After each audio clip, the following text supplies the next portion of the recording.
جو Epstein file آئی ہے، اس Epstein file میں یہ پتا چل گیا کہ امریکہ کے وہ لوگ اور مغرب کے وہ لوگ جو بڑے بڑے اپنے آپ کو شرفا ظاہر کرتے ہیں، وہ سارے کے سارے شیطان کے پجاری ہیں۔ پہلے ہم یہ باتیں سنتے تھے، فلمیں دیکھتے تھے لوگ، ایسا لگتا تھا یہ فکشن ہے، یہ افسانوی باتیں ہیں، لیکن یہ پتا چلا کہ یہ وہ لوگ ہیں، یہ بھیڑیے ہیں، یہ درندے ہیں۔ ڈونلڈ ٹرمپ سمیت یہ سارے کے سارے لوگ جو اس وقت امریکہ کی اسٹیٹ اور ڈیپ اسٹیٹ اور سامنے آنے والے یہ لوگ ہیں، یہ درندے ہیں جو بچوں کا کاروبار کرتے ہیں، جو ان کا گوشت کھاتے ہیں، خون پیتے ہیں، ان سے بدکاریاں کرتے ہیں اور اس کو سیلیبریٹ کرتے ہیں۔ یہ سامنے جو کچھ نظر آتے ہیں، اندر سے وہ تاریک تر ہیں، چہرہ روشن، اندرو چنگیز سے تاریک تر۔ یہ جس جمہوریت کی بات کرتے ہیں، اس جمہوریت کو صبح و شام پامال کرتے ہیں۔ یہ اقوام متحدہ کی بات نہیں سنتے، یہ جمہوریت کے ذریعے اگر الجزائر میں اسلامی فرنٹ کامیاب ہو یہ نہیں چلنے دیتے، یہ حماس کی کامیابی کو نہیں چلنے دیتے،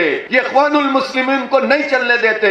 ان کو وہ بادشاہ پسند ہوتے ہیں جو ان کے باج گزار ہوتے ہیں، انہیں جمہوریت سے کوئی غرض نہیں ہے۔ خود امریکہ میں دولت کی بنیاد پر لوگ سینیٹر اور کانگریس مین بنتے ہیں، حتیٰ کہ خود پاکستان کی حکومت اور اپوزیشن کی پارٹیوں نے لابنگ فرم ہائر کی ہوئی ہیں امریکہ میں اپنے لیے راستہ بنانے کے لیے۔ اس سے زیادہ بدترین کوئی چیز نہیں ہو سکتی۔